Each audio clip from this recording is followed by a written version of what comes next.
The Texas organ procurement groups are working forward to entice or make more efficient transplant networks following the Biden administration's plan to modernize the system. Federal officials say earlier this year they would award multiple contracts to manage the organ procurement and transplant network after having just one group run this entire system. The agency is also modernizing the network's IT system following organ retrieval, the waitlist outcomes, and transplants. To talk more about this morning, I want to welcome in Dr.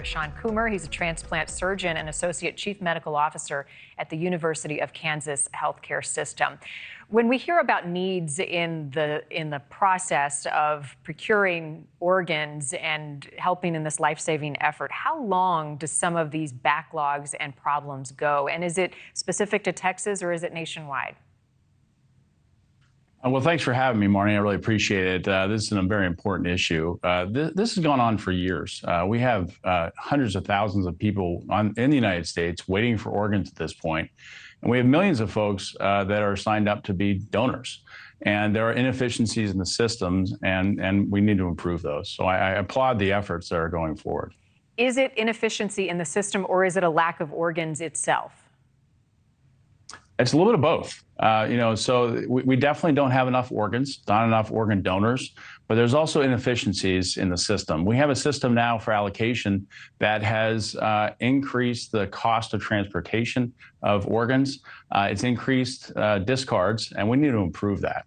There are also just a certain number of organizations, specifically in Texas, for example, only 3 that do this work. Is that common state to state, and is competition an issue that we need more groups involved? I think we need more groups involved. There are 56 organ procurement organizations across the United States.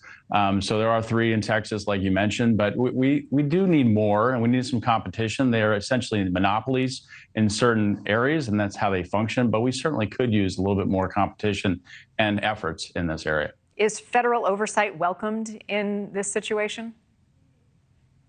I think so. A lot of transplant physicians and surgeons and transplant centers have been lobbying their state representatives and federal representatives for many years on this issue. So I really applaud the efforts of our representation in D.C. and other states across the country that are looking into this very important issue. And Doctor, you mentioned that we need more donors. What's the main reason that people don't become a donor, and what would your message be to those who check no on that box?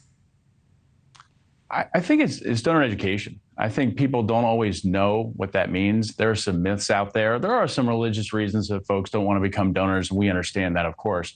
But I think it comes down to education and the ability of really people reaching out to one another and encouraging one another to be an organ donor. Some other health headlines I want to get your thoughts on this morning, Doctor. Cancer patients are struggling with a widespread shortage of chemotherapy drugs. It's forcing some life-saving therapies to be delayed. According to the Homeland Security and Governmental Affairs report, there were 295 active medication shortages at the end of last year. 30% increase. Chemotherapy drugs, particularly those to treat children's cancers, among the medications dealing with a prolonged shortage. What is the immediate impact of a shortage like this when it comes to something so important as a cancer treatment? Well, I think, the first thing is you think as a patient or a patient's family, it's scary. This is a serious issue. I will remind, I'm glad you mentioned there are 295 drugs that are short in the United States right now. This is something that we are used to across the country.